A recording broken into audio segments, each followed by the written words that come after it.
Good evening. Welcome back to the Washington Outsider Report on the Coalition Radio. For those newly joining the program, my name is Irina Zuckerman. I am the editor-in-chief of the Washington Outsider. With us today, we have Walid Phares. He's a well-known author of many books, including the most recent one on Iran that we'll be discussing in our program. He's a foreign policy expert with a great deal of experience, particularly on the Middle East, and he is a political commentator and pundit as well. He speaks on Newsmax and many other media. Welcome to the Washington Outsider Report. Thank you for joining us today.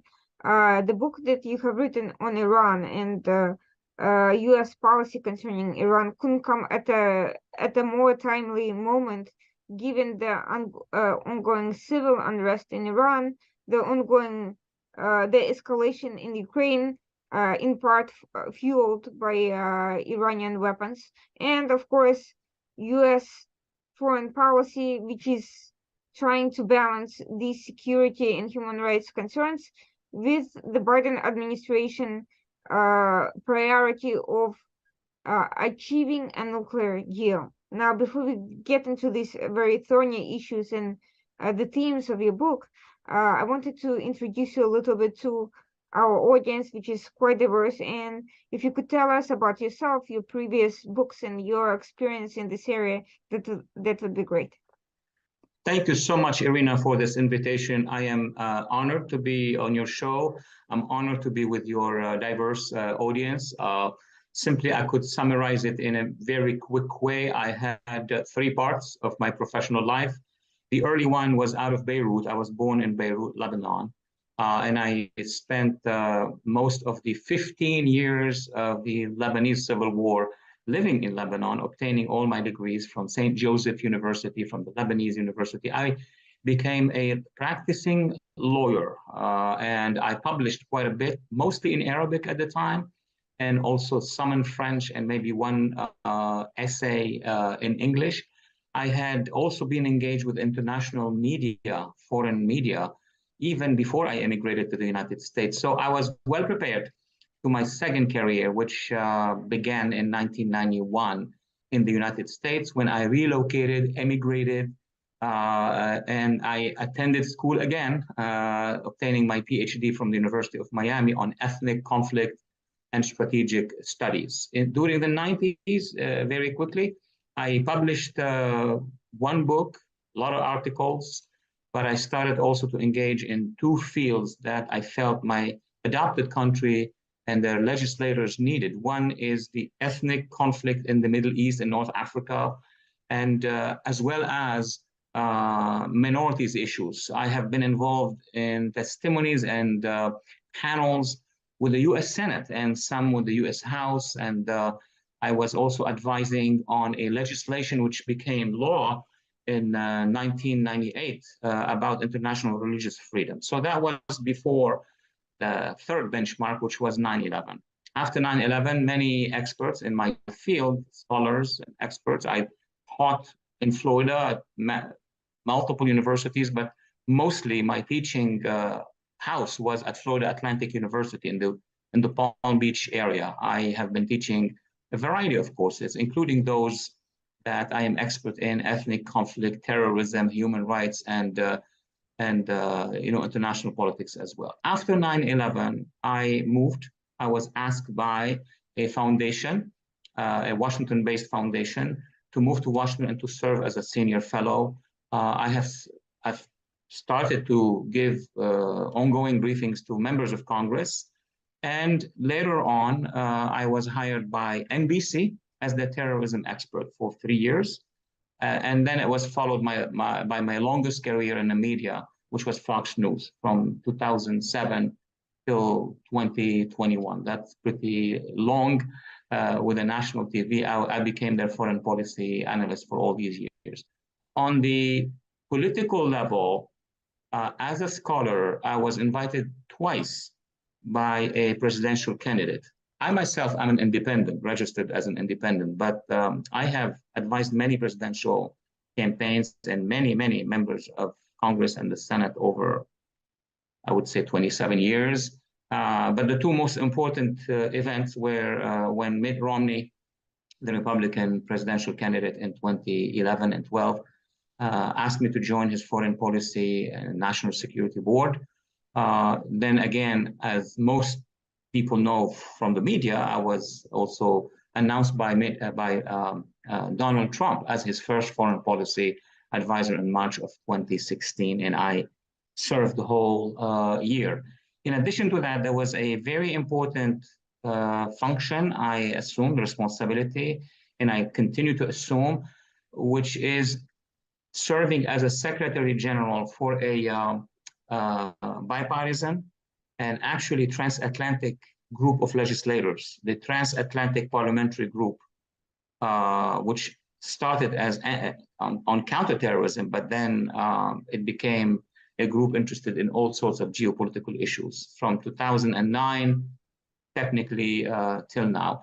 In terms of books, I have published a number of books. The most important benchmark books were Future Jihad, Terrorist Strategies Against America and the West, which was probably the best book till now, till this one, and I hope that this one will beat this other book. It was read universally, campuses, national security community, the public on both sides of the Atlantic. And it was followed by a series of books that people could find online.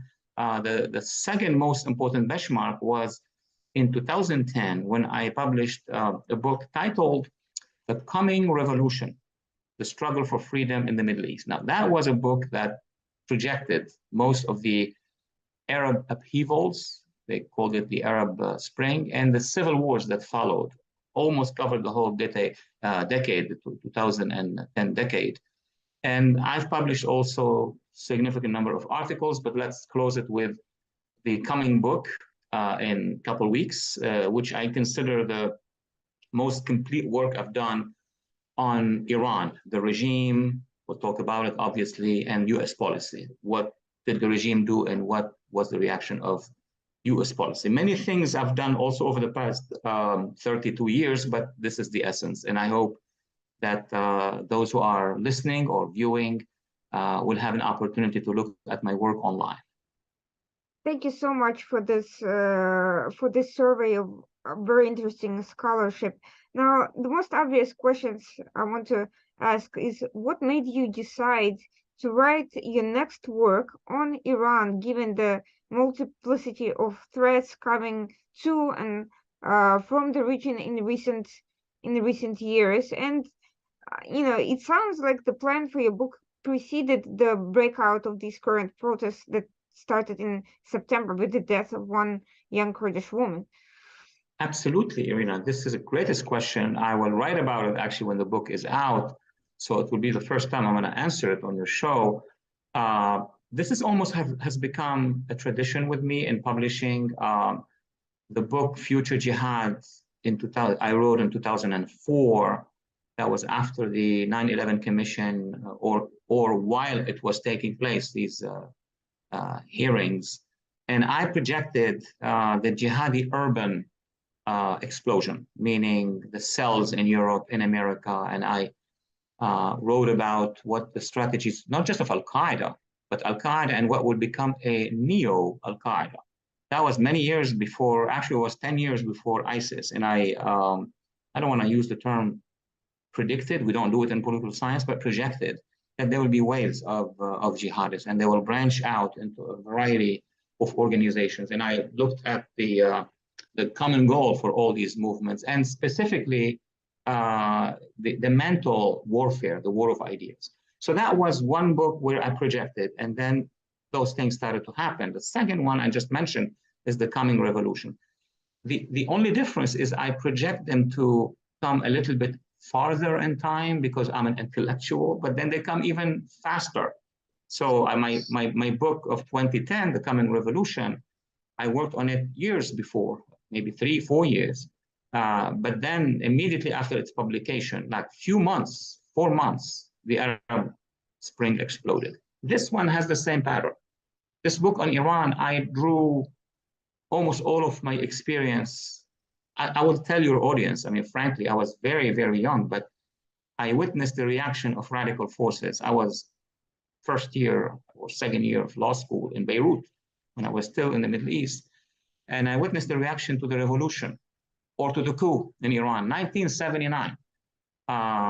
And from that time, I focused on this issue in addition to the Arab-Israeli conflict. And in 2007, I published my first book on Iran, 1987, I'm sorry about that, in Arabic. And since I emigrated and throughout those 31 years and a half till last September, I have published a lot on analysis of the geopolitical goals of the Iranian regime, but there were parts of books and not a book by itself. I had just one essay published. You can find it on Amazon. So this book was based on this 3 decades or more experience and observation. That's why it's a thick book. Almost it's a history book, but it's easy to read. So my projection was after I analyzed the 1999 revolution in Iran by students, it was not well known in America because there was no internet or serious internet. Then the 2009 revolution where Twitter was there and Facebook was there. And then I drew another important observation of that similar uprising, but we didn't hear much about it, of the 2019. American politics were busy with, or what we had at the time was the 1 year before the COVID and before, of course, what we witnessed in 2020. So drawing on those three, being in touch with Iranian political exile and of course NGOs representing the communities actually inside Iran, I finalized the book. And a little story for your audience. I was planning on having it published early next year. I mean, in January or February, because I had done all that research. The publisher insisted that now that in September we have all these demonstrations, this is going to be the first book and the only book for a long period of time of this size. And then we accepted. So that's the reason why what was projected to be published in 2023 is about to be published now. And what prompted me really is twofold. Number one, in my own experience with all what I have mentioned before, and as an educator, I realized that the American public needed a book, maybe many books, not the only one, by other authors to explain really what happened in Iran, the evolution of that regime. Unfortunately, we'll talk about it. US academia did not do a good job over the past many decades. And second, because government also, people who work in government, in Congress, European Parliament, will have that need to have a different view, which is different from all the analysis that recommended the Iran deal. Now, one thing worth asking about at this current juncture, and having looked at a very recent history of US foreign policy reactions to Iran, is Iranian policy has been fairly consistent in prioritizing the Islamic Revolution above everything else. There were time periods when Iran was relatively weak after the Islamic Revolution and they had to deal with more local issues, but overall, that has been the trajectory in over 40 years of the current regime's existence. US, by contrast, has vacillated from prioritizing the Cold War impact of battling communism to assorted other issues to counter-terrorism against jihadists, and now turning back to China and Russia and so forth. So there, the policy towards Iran has never been as consistent as Iran's policy towards the external world. Is there a common thread, however, that you have noted during the entire time connecting various administrations? Have they really, in your opinion, understood the nature of the Islamic Republic and its goals and agendas? Irina, I'm happy that you asked this question, but let me begin by describing a little bit of your work and the people like yourself who are serious, strategic, follow in the long run. I mean, you have been among those who precisely summarized it the way you did, which is on the one hand, the regime has been consistent, has been strategic. Yes, of course, they have crisis to manage. Well, that's what the Soviet Union did at the same time. I mean, this is a kind of a regime, as you know, which survives only to achieve its long-term ideological and strategic goal and manages the crisis. And the differences, as you know, between the so-called reformists or less reformists, or we call them extremists in Iran, is really about the management, not about the long-term goals or rules. So yes, I can only take what you said and add the following. My historical observation, really, it consumed most of my adult life. Saw there from Khomeini, 79 to 89, then Khamenei, from 89 till now, a consistent strategic path, not only to maintain the Iran regime. That would be like every nationalist regime would do it. They would sacrifice everything, including the well-being of a people, for the maintaining, if you want, of that regime. But they had an expansionist agenda, and they were so patient about it. I mean, first of all, it was about the Iran regime. Then the Iran regime allied itself with the Syrian Ba'athist Alawi Assad regime. It took time. And then from Lebanon, both of them moved as a condominium into Lebanon, created Hezbollah. It's like marching orders, step after step, and controlled Lebanon after a long struggle with the local Lebanese resistance, meaning the anti-Iran, and of course with Israel, all the way to the year 2000. And then they reverted all back to try to control, and they did eventually control Iraq, at least the government, the state. And then I can remember when we started to warn about pay attention to Yemen, because the Houthi militia, which was funded also by the Iranians, trained by Hezbollah, started to manifest itself sometime around 2009. And I'll talk about the foreign policy, the US foreign policy, why these dates correspond to each other. Something major changed in 2009 in America. What was it? A new administration with a different view, a completely different view, the Obama administration, and a view that would lead to the Iran deal.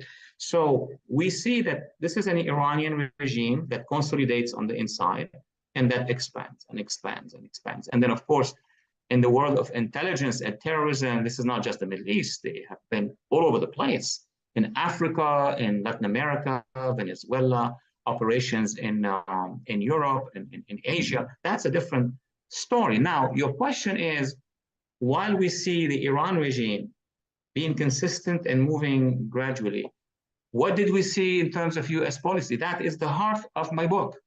That is the heart of my book. We saw US policy from the Republicans to the Democrats, back to one and then the other. First, unsure about what to do with Iran, unsure. Even though the toughest of all these administrations was not clear as to what is the solution, what is the ultimate strategy. We could go back, I mean, if you want to discuss the book later, or maybe in other fora later on, the Reagan toughness with Iran, followed by the first Bush administration policy of accepting a status quo with Iran, but not allowing them to expand. and obviously the Clinton administration, which was neutral in terms of strategic containment, all the way to the Bush administration, which changed the standing with regard to Iran, but was busy with other files as well, Iraq, Afghanistan, etc. Then came, in my view, the earthquake. And it was a ideological, strategic, economically based, different vision of the Iran regime, mostly influenced and suggested by America's academia. This is the actual policy that influenced the Obama administration. And we know the rest, we could talk about it. It ended up with the Iran deal. Then you have the short 4 years of the Trump administration, where there was an attempt to change it, to change the course of that ship. And then it ended quickly. And now we're back almost to the vision of the Obama administration, but the management of the Biden administration is very different, very difficult. And international crisis and the geopolitical situation in the Middle East is not helping this administration. Now, would it be fair to say that at no point in US history with the Islamic Republic has there been a policy of dismantling Iranian institutions as opposed to containing or essentially either containing or coexisting with Iran as it is? No. And I'm using dismantling Iranian institutions very deliberately to avoid the combination of words regime change, which can mean many different things, but in general means, from US perspective, direct intervention in the overturn of the current system. I'm using this combination very deliberately, not regime change. No, absolutely, Irina. I mean, this is the debate that we had in Washington, and you are a Washington expert.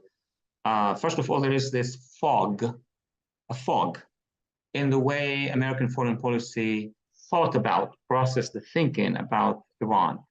Somehow, and I blame academia, and to a certain degree, US media, which is influenced by academia. Academia originally proposed that either it's the choice of regime change by Iraq and Afghanistan-like strategies, meaning go in by military force, change the regime, install a new regime. And that's influenced from years of the Cold War, where the US was criticized for going to places, islands and places, and changing this by force. They did not give another alternative. They said either this, or that's academia. You will then have to collaborate with the Iranian regime and consider that this is a regime in transition, and then eventually end up with a Iran deal. It was not the Iran deal that we signed, the US signed, was not the only project. There were many projects. So I did an investigation, historical investigation of why is it that American academia influenced American media, and these two movements left a lot of impact on the government, or meaning some administrations. What was behind that? Well, I'm arguing in the book, and I don't want to let a lot of stuff go out. It has to be read. It's an Iranian strategy, Irina. So it's not only we as Americans thought that this would be the best for us. We were told. We were in a war of ideas. We call it manipulated, maneuvered to think. So what would that? This is very serious. Over the past many years, people were talking about foreign influence. This is the mother of foreign influence, not just with the Islamic Republic of Iran, but also with other Islamist bodies and movements. I mean, they were actually moving into US political space and influencing the thinking of our elite, which became translated into policy. So the mistakes were tremendous. We were told either you are invading and that's immoral, or you have to actually cut a deal, have a partnership with the Iran regime. No one of all the administrations was able to break that influence and say, no, there is something in between, which is to work with the Iranian people. That's what we have done actually in different measures with Eastern Europe. That's what we have done in multiple other places around the world. So you work with them. Now, this is not exactly what happened in Iraq and Afghanistan, but this would have been the conclusion of these conflicts had the administrations, all administrations, worked with the actual civil society, which is another subject to discuss. But I agree with your approach. I want to ask a question about President Obama's administration, which some may find a little bit controversial, but I think this is a good time to delve into a very poorly understood structure, which is that President Obama justified his general policy towards Iran as an attempt to balance Sunni and Shia interests in the Middle East. Now, most people don't really know or understand the difference, but they essentially thought it was the balancing of interests between Iran and Saudi Arabia and left it at that. I've always questioned that definition of that particular phraseology, given the fact that Iran has been quite flexible with its alliances, which ranged from takeover of several states in the area, which Saudi Arabia did not do, to institutional takeover, not formal annexation, to alliances with Muslim Brotherhood, which some people claim to have Sunni affiliations, to its alliance of convenience with groups like Al-Qaeda and so forth. So, which is far less true for Sunni states like Saudi Arabia. Their alliances with Shia groups is far less extensive. So when we talk about this balancing of interests that President Obama set forth as his vision for the Middle East, what are we really talking about? First of all, I make a big distinction between what the policy was, what the narrative was, and some arguments. You know, it's a war of ideas, meaning each political party, domestically or, you know, foreign lands, they want to win these conflicts. They want to, you know, be victorious in their agenda. So part of the narrative is used to confuse the other side. Mm-hmm. That's war of ideas. I mean, any psychological warfare expert will tell you that there is a difference between what you are actually doing and what you want your foe. It could be a radical foe, national outside the country, or it could be your political foe on the inside. I think the notion that the Obama administration intellectuals and experts used, that what we're doing right now, our rapprochement with Iran, is to create a balance between Sunni and Shia, is not the real thing. Because Iran is not the Shia.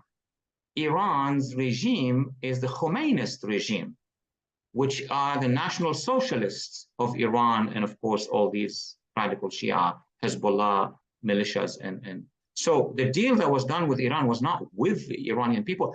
And evidence now is what the Iranian people is telling us. Why did you consider, they're saying it on social media, why did you consider Iran being the mullah and the ayatollahs and this Islamic Republic? We are Iran, and we see it that the younger and younger generations do not subscribe to this idea. So on the one hand, you have, yes, the administration cut a deal with the Iranian regime, not with the Shia. And there are a lot of Shia opposition to that regime across the Middle East. On the other hand, it was not to balance the Sunni, because the Obama administration cut a deal or so, or almost, with the Muslim Brotherhood, as you just mentioned. And the Muslim Brotherhood do not represent the majority of Sunnis. So what was said to be a balance between Shia and Sunni is in fact a balance between the two types of Islamists within the Shia and within the Sunni, and create some sort of condominium in the Middle East that a sitting administration can work with. Remember, and during the Cold War, there were previous administrations, both the Republicans and Democrats, but for other reasons, have designed the idea that we need to work with the Muslim world, Sunni world, against the Soviet Union. Very noble, very smart. But practically speaking, with whom did they actually work? With mostly Islamists. I mean, the pre-Taliban Mujahideen were not jihadists, but they were Islamists. And of course, across the Arab world, we worked with the Muslim Brotherhood. Now, this was possible only because some of these Arab countries, including in the Gulf and elsewhere, who were concerned about Soviet and communist expansion, accepted to use the Mujahideen and the Jihadists and the Ikhwan and the Brotherhood as a shield against the communists. That's the reason for why, okay, it was fine. But at that time, those Islamists were focusing on the Soviet Union. And they were fooling the rest of the Arabs. They told them, oh, we are with you, conducting a jihad against the Soviet Union, the atheists, mulhideen, etc. But what they had in mind was different. Bring down the Soviet Union and then turn against these regimes. And this is when the regimes and the governments in the Arab world, which during the Cold War were actually funding these forces, understood that they were the final targets, which explained, and I'm just going from side to side, how the Arab coalition came to exist. It was a frustration with what the Islamists have done in the Arab world. So the UAE and Bahrain and Egypt, the big Egypt and Saudi Arabia realized that and realigned themselves. So my conclusion to your great question is that no, the Obama administration strategy, it's not that they are Islamist philia, like they like the Islamist regime. No, it's they want to use them as instruments of influence for this administration and also for mobilization. President Obama himself, and I wrote it in one of my articles and in this book, coming book, said that the Islamists are the greatest vehicle of mobilization in those areas. He's not an Islamist. He's a progressive. I don't know how left of a progressive, but he's a progressive. So it's like for the woke ideology. It's not about the old traditional left and right or right and left. It's about an instrument of power. And unfortunately, what the Islamists were able to do is to outmaneuver everybody, every political faction in the United States. They did it with the first Bush administration. And they did it also with the Obama administration. Now, to follow up on that question, starting with George W. Bush, but also especially both Obama and Biden people, a great deal of emphasis has been put on the democracy and support for democracy movements around the world. Needless to say, neither the Muslim Brotherhood nor Khomeini are democratic in any meaningful sense. They will use elections to get to power, but structurally, the Muslim Brotherhood is as hierarchical as the Khomeinis, as we can see from the formal state structure of the Islamic Republic, not to mention a complete lack of any sensible liberalism or real democracy on any level in Iran. I have trouble believing that the Obama administration, with all the access to intelligence agencies and information that it had, did not have a conception of the difference between true democracy as it is practiced in countries with real elections and this cynical use of the process to get completely undemocratic and illiberal groups to power. How then did the administration justify and was able to sell this false vision, first of all, to voting Americans, and second, to the rest of the world that somehow took part in supporting some of the same soft power rhetoric that we're seeing from then to till now? This is a whole chapter in my book. Thank you for introducing it. I'm very happy to summarize my arguments in this field. First of all, a very important point and sensitive to Americans and to everybody around the world. And I heard it many times. And I had the opportunity to conduct so many seminars and giving classes and lectures to the ensemble of analysts across the intelligence community in the United States, one of my best achievements. I don't want to name the agencies. I've done that for 16, 17 years. And when I teach or give a lecture, the best part that I have is not what I say. It's the questions that comes from the analysts. The analysts are the nerve center of the agencies. It's not the operational side. I'm not interested in the operational side. Just how do they think? Because this pyramid of analysis that goes from the base of the agencies all the way up to the administration gets to the National Security Council and or the other institutions, DOD, and etc., and then are translated into those intelligence estimates to a president, a US president. We know US presidents are not PhDs in anything. Some have experience in one field or other, but they're not PhD in everything. I am not a PhD in everything, you as well. So they need to help the help of these agencies. The agencies, the intelligence community brings facts. The problem is, how do you read these facts? It's not about the facts. There are 12 missiles based in Afghanistan. These are 12 missiles based in Afghanistan. I could give you that accurately. But what is on the mind of the Taliban or jihadists so that they would use those 12 missiles, that's where the catastrophe in analysis occurred. Our intelligence community, and again, I'm going to repeat it one more time if you allow me, because of the influence coming from academia, what would be a reference for an analyst sitting in the intelligence community? What other reference that, other than the information that he has from the ground? He's going to contrast this with what he or she learned on campuses. That if you see these signs, meaning Brotherhood or Taliban or Hezbollah and Lebanon accepting the principle of vote, they are on their way to become democratic. That's what you said to us in a different context. Well, no. Look at the model of Mussolini and Hitler. They came after, their regimes came after real democracies that existed in the beginning of the century. Germany had elections, Italy, France, everywhere. And the same goes for the Bolsheviks or the communist parties, but more evident for the fascist parties. So the intelligence communities are excellent, especially the American ones and the British and others, when it comes to collection of data, and then they propose it. Then an academic opinion or analysis will come and present a reading of this analysis. This is why when you ask about these administrations, you have two influences that come here to play. One is from the intelligence community that presents what are the facts and what should be done about it. And then one is the advising body. The advising body, that's why I keep repeating, is influenced in this case of Iran by the Middle East studies elite, those who teach at Harvard and UCLA and, the whole Ivy League, old Ivy League. And there were very good books about it. Castles on the Sand, I guess. And I did some little work on it.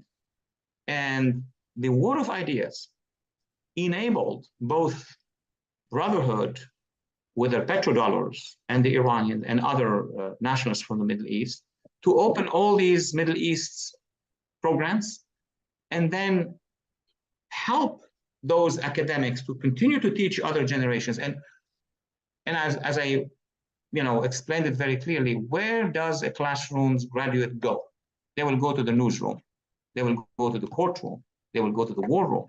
So I did a long digression just to explain that this idea of democracy, which came to the Obama-Biden team, that's a different story with the Bush team, came from an ideological front.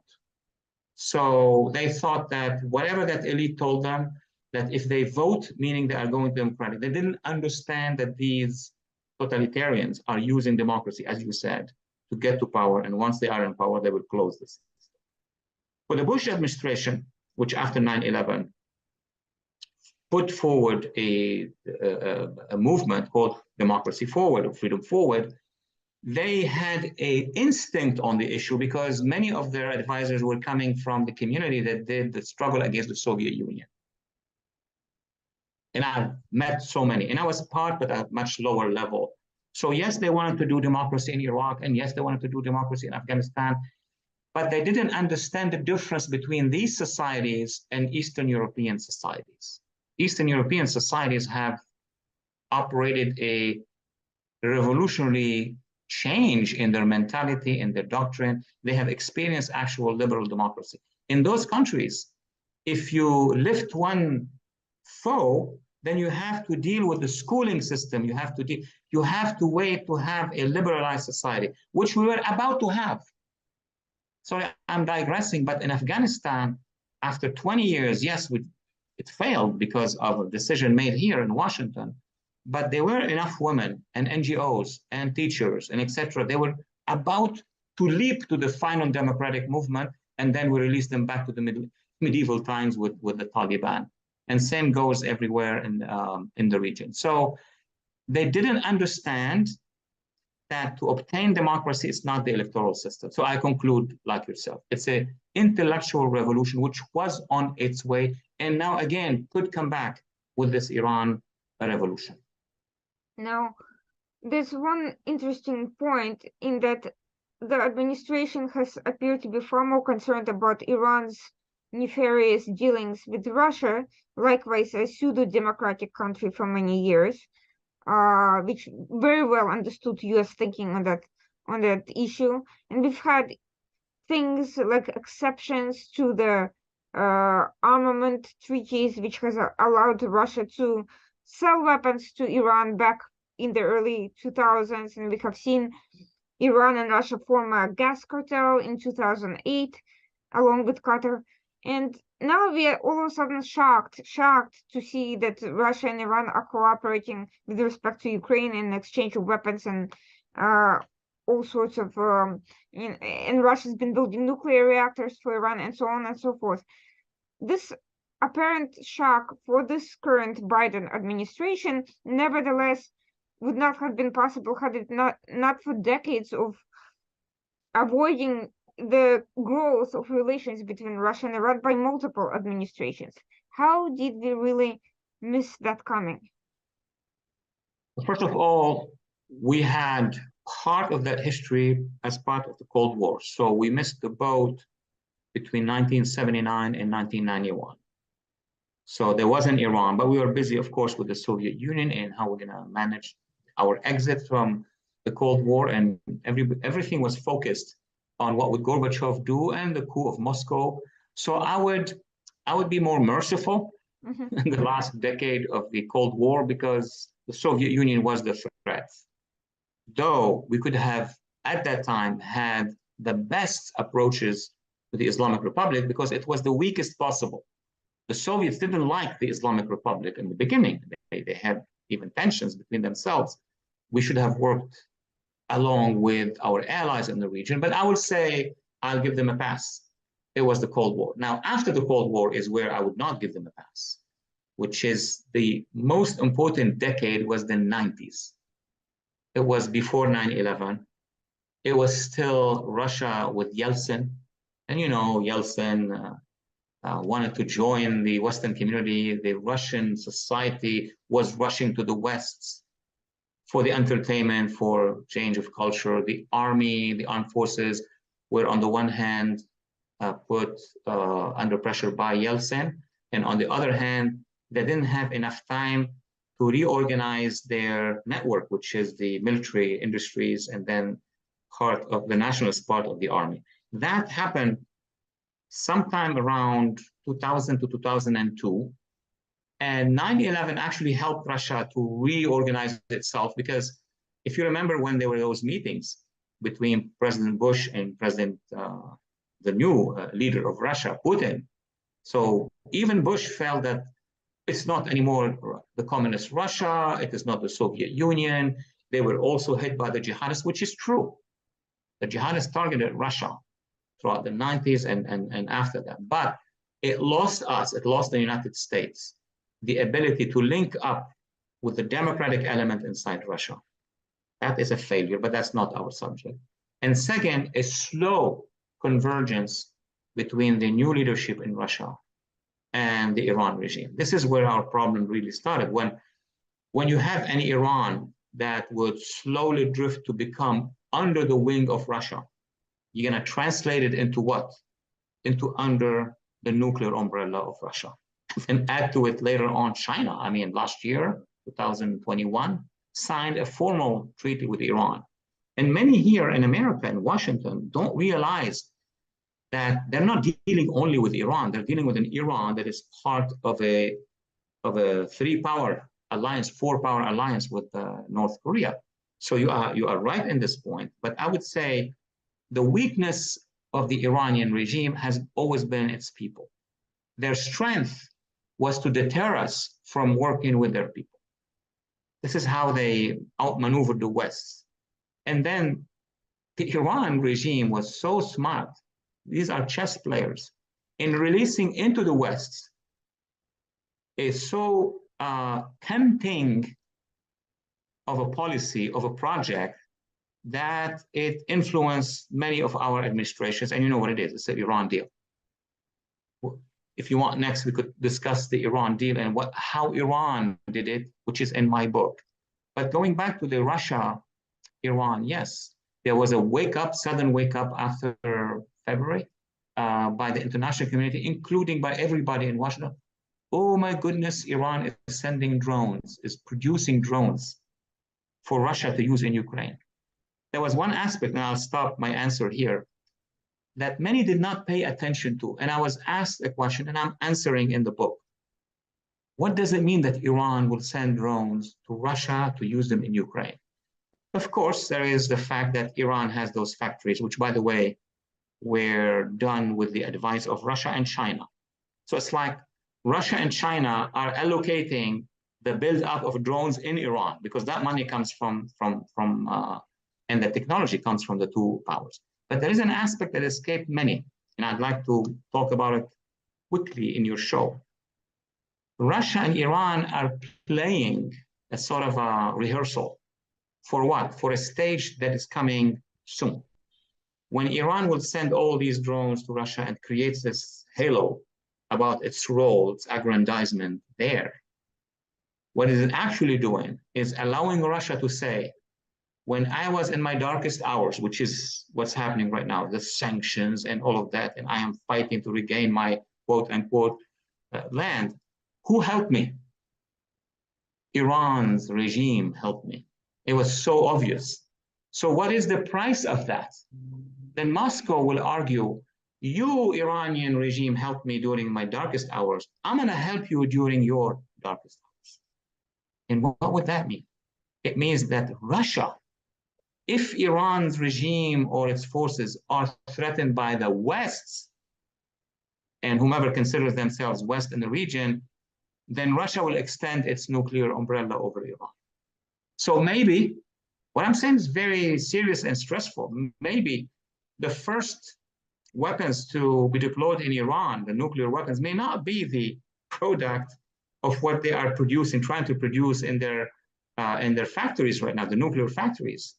It may be just few tactical nukes deployed in Iran, and even by their allies, could be Russia, China, or North Korea, and say, now we have this coalition, and we're not going to allow neither the United States, nor Europe, nor even Israel to use any of their weapons to deter Iran.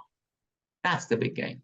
And that's the price of leaving Iran, use all that time, the regime, to coalesce with Russia and China.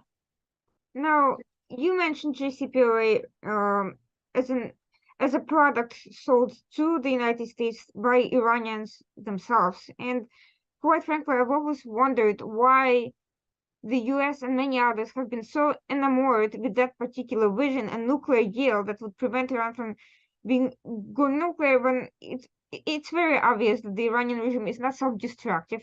The nuclear deal was always a carrot. It's always relied on conventional arsenal of weapons to far greater degree than the theoretical nuclear deterrent, which many countries already possess anyway, and which it could get from anybody without building its own arsenal, from North Korea, Pakistan, China, and Russia, to name but a few. How is it that everyone has fallen for this obvious trope when there are immediate dangers, the missiles being used widely across the region, threatening US, the abductions, the attempted assassinations that have only increased in time, reaching US soil? There's been a number of individuals ranging from former Trump officials to activists to assorted others who have been in danger of being killed in the US by Iranian assassins. How has this become of lesser importance than the nuclear deterrent?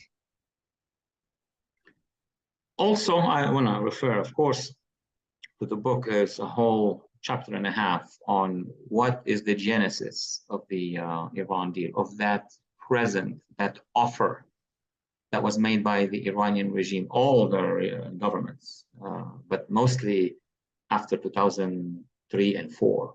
And it's a very rich chapter.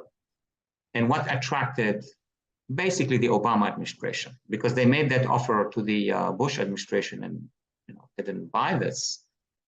They made a lot of mistakes, but not that one. Mm-hmm. And obviously, we saw what happened with the Trump administration. It just withdrew from the deal. But so the real question is, what's behind it? As you said earlier, a few minutes ago, some argued in that administration, the Obama administration, that this was about working with the Iranians to have a balance between them and the Sunnis. We realize it's not the case. Others said from the same camp that an Iran deal is done because if we bring Iran to a level, socio-economic level, that the middle class there, which is foundation of the regime, will feel comfortable. I call it the most naive explanation. They will start moving towards the West and the market economy, and they'll be cool. That's because it worked with China, by the way. So why would it work with Iran? You answered it already. Now, here's the deal. Here's what I think is behind it. Only if you understand the American system and how it works, and you and I both lived through it. In America, financial and economic influence is overwhelming in the decision-making. I mean, when I was in the Middle East, much younger years, and I would hear all these critics saying, oh, it's all about money, I'll say, oh, you're going too far. In fact, it is, in a sense. Of course, there are values like our freedom, our sovereignty, being our public is very sensitive to human rights issues around the world, all of that, absolutely. But then you have what we call the lobbies. The lobbies in America are known to have an excessive influence on the decision-making process of administrations, of Congress first, and of administration. So here's the discovery that was done. In the genesis of the Iran deal, it was a deal not with the administration. It was a deal between the regime of Iran through a very complex system, which I'll explain in my book, to get to whom? To the economic part of the economic financial elite here, companies. And those companies, they don't have political intentions or objective. What is their objective? To make money. And they would do it with any other power around the world, not just with Iran. So the first link was between the regime and the companies. And the offer was, you help us get out of this isolation to break those sanctions. And you could use, all the influence that you have, and we will allow you, we will actually open our market for you. And any country that is coming out of very difficult circumstances is ideal for reconstruction. Ideal for reconstruction. Any oil-producing, gas-producing country like Iran is like the El Dorado for financial interest. That's why the Europeans ran so fast towards the Iran deal. The Europeans talk more than the United States about human rights, but they were the fastest going into the Iran deal, and they signed it. In America, obviously, you have a resistance to that. You have a resistance to dealing with Iran because of our history with them. But that, I call it now, not the Iran deal, not the Iran lobby, which is representative of Iranian Islamic Republic, and it's pretty much small in size. It's the Iran deal lobby. The Iran deal lobby is much wider than the actual Iran lobby of the regime. It's a conglomerate of financial interests in America who are putting pressure on all administrations, specifically on the Obama and on the Biden administrations, to have them sign the deal so that they could make profit, these conglomeration of financial interests. I refuse in my book to go into an investigation of that matter because that's Congress that will have to do it. But clearly, I mean, any political scientist, any analyst will realize what are those entities and companies who would want to enter that market, and not just the Iranian market. Through Iran, they will enter through the Iraqi market. They will enter through the Syrian market. And of course, Lebanon. Didn't we witness about a few weeks ago the deal, the gas deal? Well, it's the same direction. These are international companies who are ready to do anything. They don't care about the national security of anybody, not Israel, not the Arabs, or the freedom of the Lebanese. They cut the deal with Hezbollah. That is part of that new approach that convinced many administrations, I would say 2 administrations, and specifically the Obama administration, that this is the right choice to be done. It's lobbying. Unfortunately, the 2 years of the Republican Congress under Trump have failed to produce any such investigations. One hopes that people will learn from that mistake in the future. But that brings me to the issue of the Iranian people, which you have referenced several times quite correctly. For all the talk about democracy and liberalization and improving the conditions for the Iranian people, we have seen that during the active years of the JCPOA, none of that money has actually improved anyone's life, which is why today's protests don't even mention the return to the deal or the desire. Much as some people like to spin it, that is not mentioned anywhere, and every other cause is mentioned except for the JCPOA. It has not actually benefited the Iranian people in any way. If anything, it actually made things worse, which is why we have seen increase in protests since that time. Now, today we are seeing a very prolonged and extensive period of civil unrest, including in particular in the Kurdish region. One might say that the numbers may be smaller than the 2019 events, but this is but the protests are longer and they are certainly capturing more headlines. How would you Yes. explain that? Why the difference? Why are they longer now? And why is there more attention being paid by the media, which by the way seems to have not made any impact on the Biden administration, despite even Washington Post reporting on this issue? All right, so remember that the Iran deal lobby and the Iran lobby, both of them, have had so much influence in our media.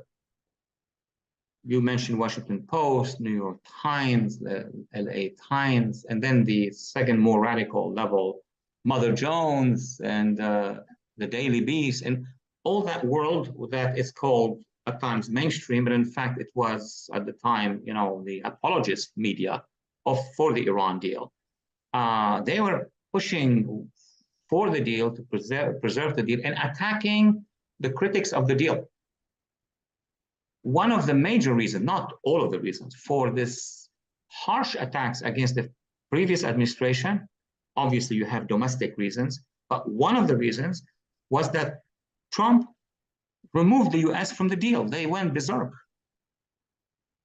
There was a pressure by these lobbies on the media, American media, to go after the previous administration, not just on all the other grounds, which are domestic, but one of the grounds was the Iran deal. How did he do that? And when the US eliminated Soleimani, if you recall, Soleimani was like bin Laden and like the other leaders.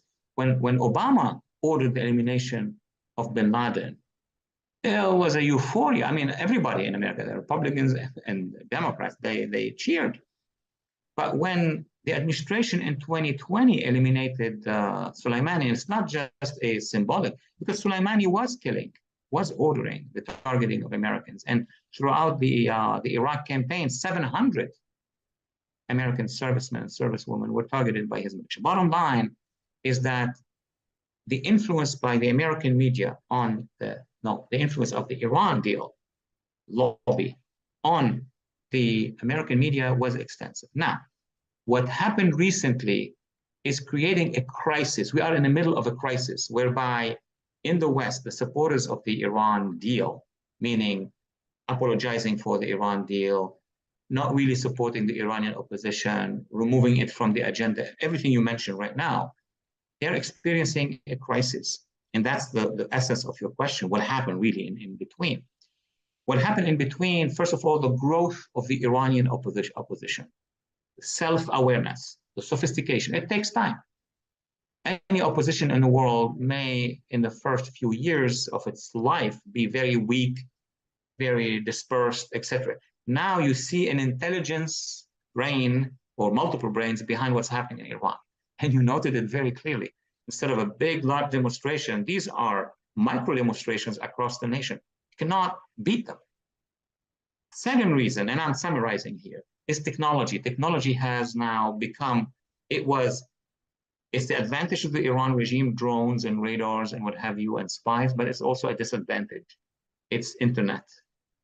There's this whole debate about Twitter now and Elon Musk, and this is the new era where the Iran regime has been trying to shut down the power of social media in the Iranian protests. And guess why they are not able to do it?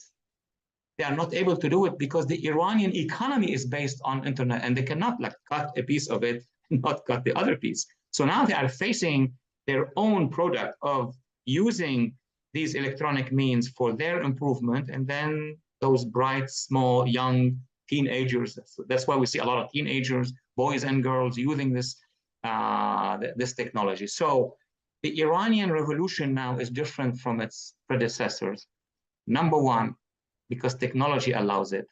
Number two, they don't believe in us anymore. They don't believe in the West. They don't believe in US policy helping them. They said, we're going to do it ourselves. If you help us, fine. If you don't help us, well, we're going to be on our own. And more importantly, at this point in time, is that the Iranian youth understood what's happening worldwide in the youth, that, you know, the only way to change and be in good steps with the West and the world is to do it themselves.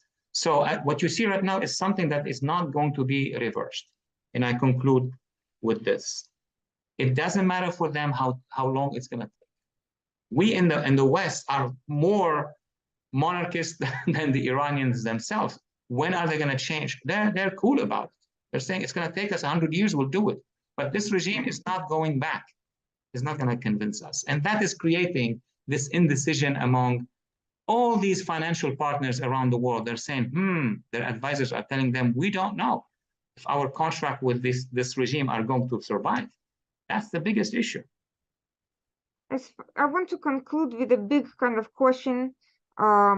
As far as I see from the point of the regional issues, there are four major obstacles to a significant to ending the Islamic Revolution project, as we see. One, the fact that despite its potency, the opposition is very much divided and does not have clear leaderships. There's a lot of infighting between various groups, the monarchists and the Republicans, and both of them against various ethnic minorities, and you know, all sorts of arguments and debates that are not seeing a constructive method, and which regime has really successfully utilized to its own advantage by infiltrating them, manipulating them, increasing tensions, and so forth.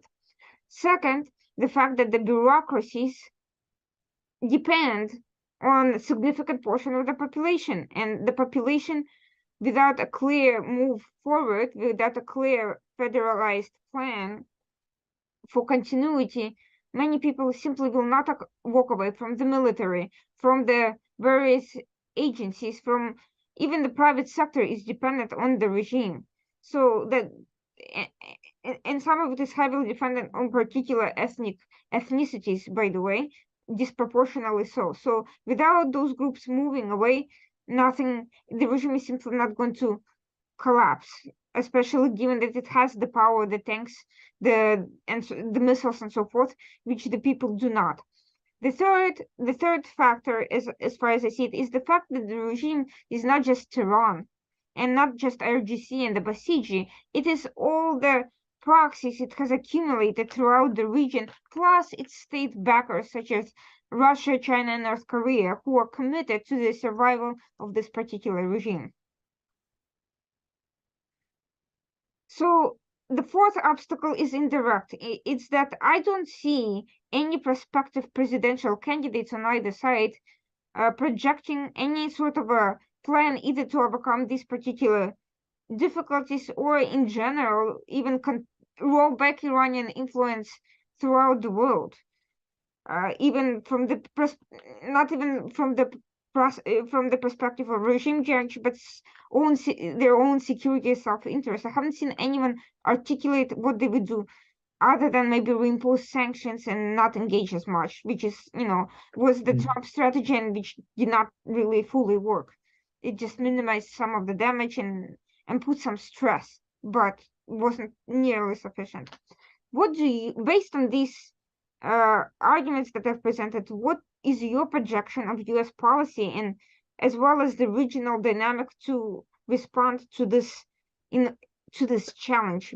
How do we overcome all of this and move things forward in a better direction? I'm not saying a complete collapse, but a better direction.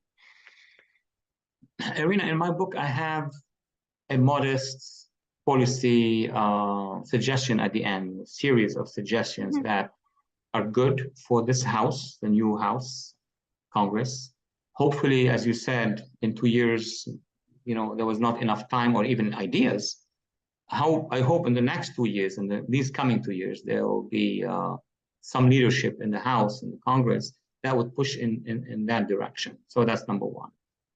Number two, my assessment of the weakness of the revolution right now is similar to yours. But let me make a distinction between the two types of weaknesses. One is really an American weakness, strategic weakness. That is another answer to why you and I are having these conversations and I publish and you publish, etc. So we need a massive work of education and information for the American public, the American Congress, and eventually for the American administration. And as you said, exactly, even under the two administrations, and I wrote it in my book, but in details, there was no real Iran plan. The two administrations that really wanted to weaken the Islamic Republic, who are they? Bush and Trump, regardless of how you compare them. But they both took action, serious action, including the Trump administration, designating the Pasdaran and all of that. But I observed it very closely. There was no Iran plan beyond the maximum pressures. And I always argue from within the same circle, fantastic that there is a maximum pressure, but what comes after maximum pressure? We were not able to see it. Is the idea maximum pressure and then they will collapse and then who comes? You just raise the issue. They're not even organized. So that's on the one hand. Obviously, the Obama and Biden teams are going into a different direction. So I'm not worried about that because they're not going to help any revolution. They're going to be, in the different direction. Now, there is also a weakness in the Iran revolution. This increasingly intense infighting between the factions, you just named all these factions, is not helpful. But this is reality. These are the political factions of Iran on the inside and in the diaspora. So my answer to you is what I can predict. I don't have policies to suggest now in this show because we need decision makers in America and in Europe to be on board for the principle of making a change in Iran. As long as they're not on board, and we cannot make that determination. If the next House or the next European Parliament say, okay, now we understand there is a revolution, we're going to help them, then we will come and say, well, this is the best way. Now we are in this transition between the two. But the Iranian base right now seems to be, in my vision, a bottom-up revolution. It used to be a top-down. Even the Green Revolution was based on what? On those candidates who failed the elections or were failed. Remember, the Green Revolution is about Mousavi, and now it's different. Nobody sees the leaders, which is better. It's a leaderless movement. You cannot eliminate the leadership. Some of the leaders are outside in exile. I mean, those are going to continue to work. They will play a tremendous role. Now, it is all going to depend on if this wave, it's a wave that we see, and it's very short. September to now in the history of revolutions is short. If this wave, despite the divisions among its factions, will be taken by the dynamics of the revolution and forget about it, meaning 99% of the time that we see right now is everybody is together. And as you said, the ethnic minorities are working together. This is the ideal situation. If they push and push and push and create the change, then we're going to witness, it's not going to be Sweden, it's not going to be New Zealand, it's going to be another transitional republic for a while until they settle their own democracy. But that I'm not worried about. It's up to the Iranians to decide. It's up to them to decide what kind of republic they want, who elections. But the only worry I have as a supporter of democracy in the Middle East and as an American is to make sure that this wave continues till a change is made. But one of the concerns in the European Union in particular, but also the US has always had on this subject, is the possibility of a civil war and territorial infighting that could lead to refugee crisis specifically and other crises in the Middle East in general as a result of this. Do I think that's necessarily the worst possible outcome? I do not for my own reasons, but many people do for their reasons and understandable reasons.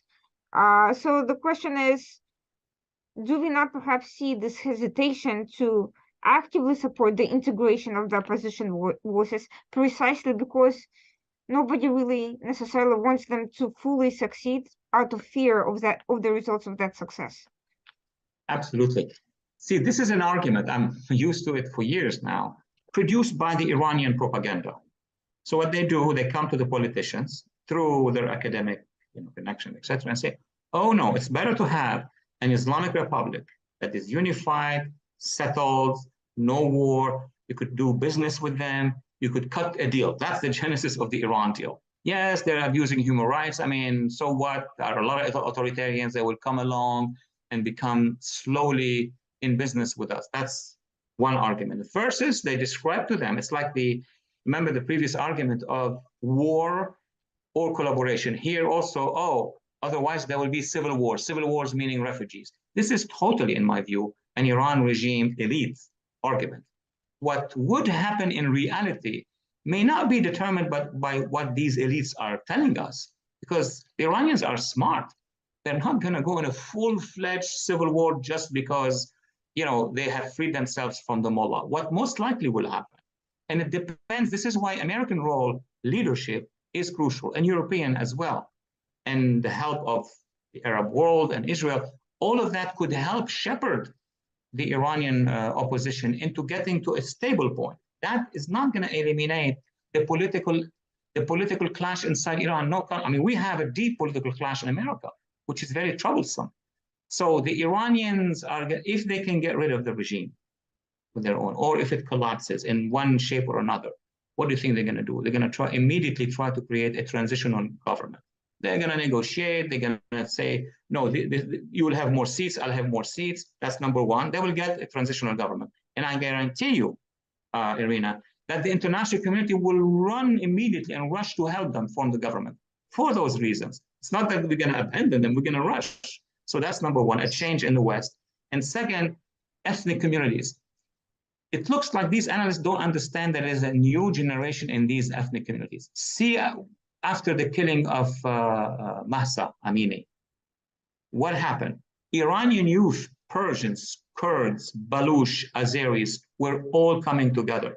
We are seeing it on social media. This is not the old Iran opposition of Iran, where you have neo-Marxists and supporters of the Shah and all wanted to kill each other. No, it's not true. The majority of the youth who did this revolution have nothing to do with extreme politicization. I am very positive at thinking that if that regime collapses, it depends how it will collapse, or it will change, or it would go into a, how we call it, an interim government. Is going to be different from these projections. Well, it would be wise to consider different possibilities and to weigh them carefully, but the best way to avoid any sort of disaster is to help manage it. Yes. That's in my view, and I think anyone with sufficient foresight will see that just as much.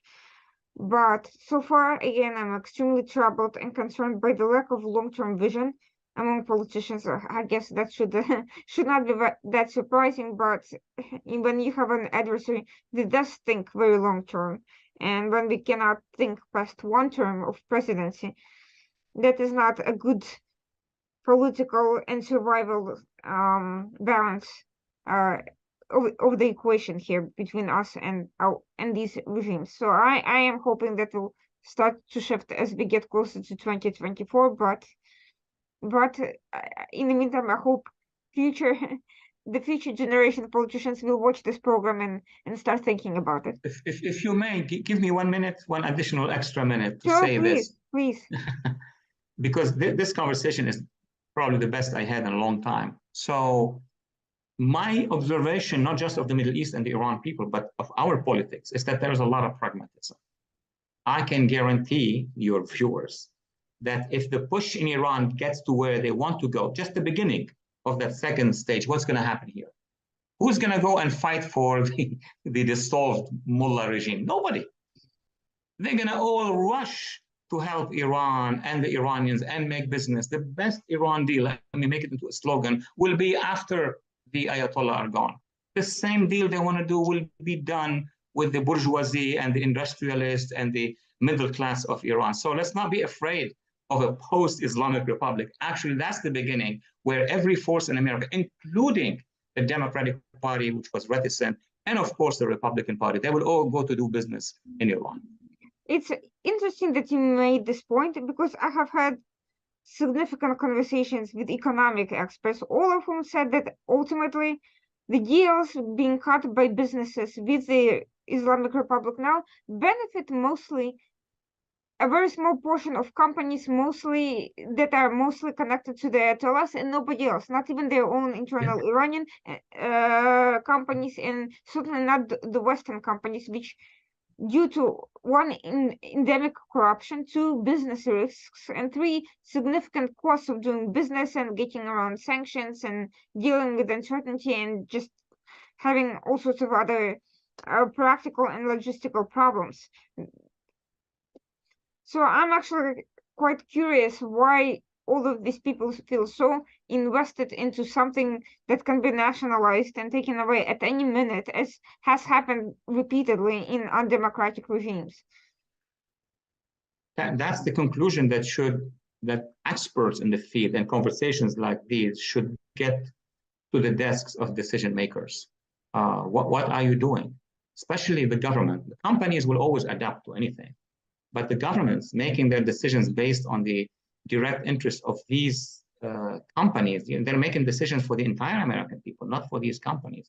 And the impact of our decisions in America on the region, this is like difference between one era and another. And look what happened in Russia and Ukraine. I mean, I have a different reading and we don't want to delve into it, but this matter of lands and etc. should have been solved in 1992, 1993.